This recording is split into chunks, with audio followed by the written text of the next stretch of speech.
The flu season is upon us. Which type will we worry about this year? And what kind of shots will we be told to take? Remember the swine flu scare of 1976? That was the year the U.S. government told us all that swine flu could turn out to be a killer that could spread across the nation. And Washington decided that every man, woman, and child in the nation should get a shot to prevent a nationwide outbreak, a pandemic. Well, 46 million of us obediently took the shot. And now 4,000 Americans are claiming damages from Uncle Sam amounting to $3.5 billion because of what happened when they took that shot. By far the greatest number of the claims, 2/3 of them, are for neurological damage or even death, allegedly triggered by the flu shot.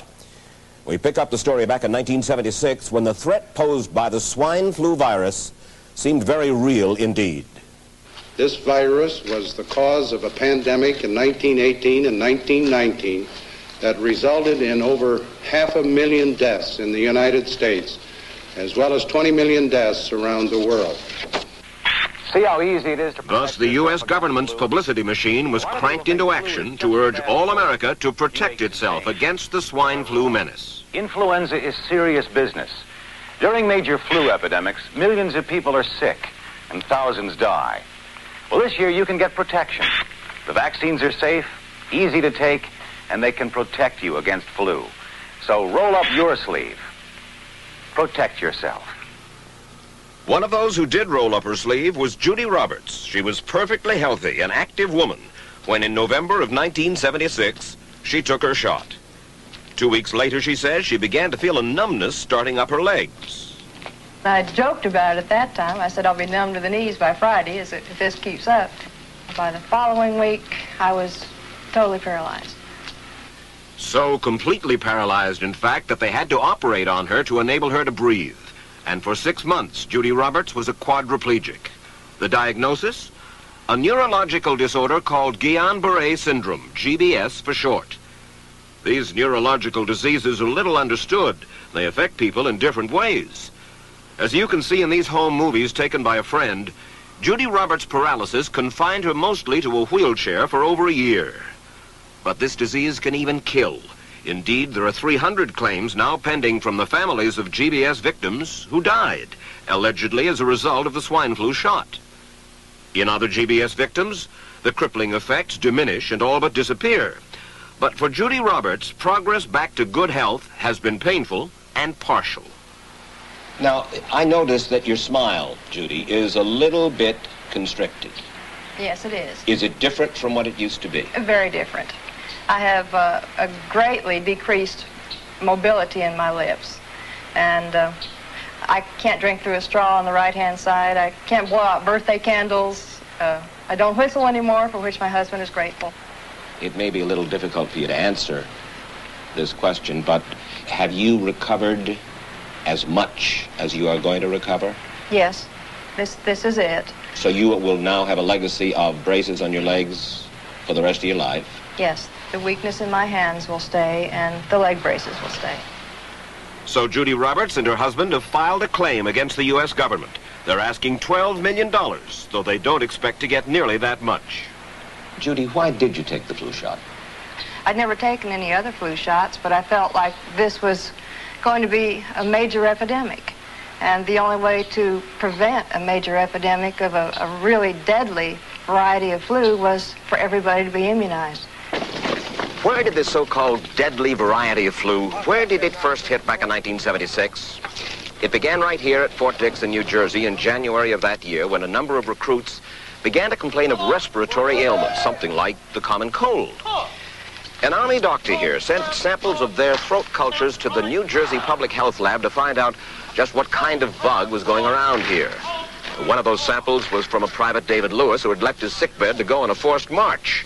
Private Lewis had collapsed on that march, and his sergeant had revived him by mouth-to-mouth resuscitation. But the sergeant showed no signs of illness. A few days later, Private Lewis died. If this disease is so potentially fatal that it's going to kill a young, healthy man, a middle-aged school teacher doesn't have a prayer. The New Jersey lab identified most of those soldiers' throat cultures as the normal kind of flu virus going around that year, but they could not make out what kind of virus was in the culture from the dead soldier and from 4 others who were sick. So they sent those cultures to the Federal Center for Disease Control in Atlanta, Georgia for further study. A few days later, they got the verdict: swine flu. But that much publicized outbreak of swine flu at Fort Dix involved only Private Lewis, who died, and those 4 other soldiers who recovered completely without the swine flu shot. If I had known at that time that the boy had been in a sick bed, got up, went out on a forced march, and then collapsed and died, I would never have taken the shot. The rationale for our recommendation was not on the basis of the death of a single individual, but it was on the basis that when we do see a change in the characteristics of the influenza virus, it is a massive public health problem in this country.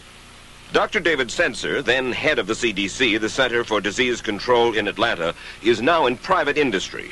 He devised the swine flu program, and he pushed it. You began to give flu shots to the American people in October of '76. October 1st. By that time, how many cases of swine flu around the world had been reported? There had been several reported, but none confirmed. There had been cases in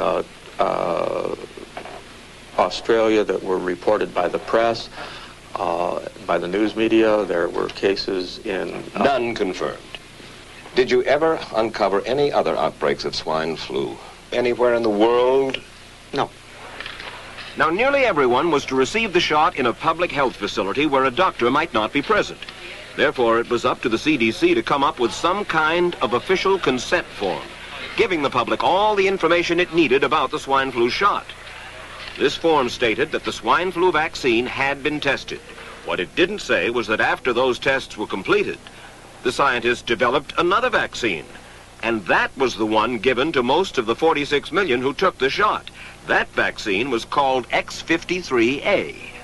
Was X53A ever field tested?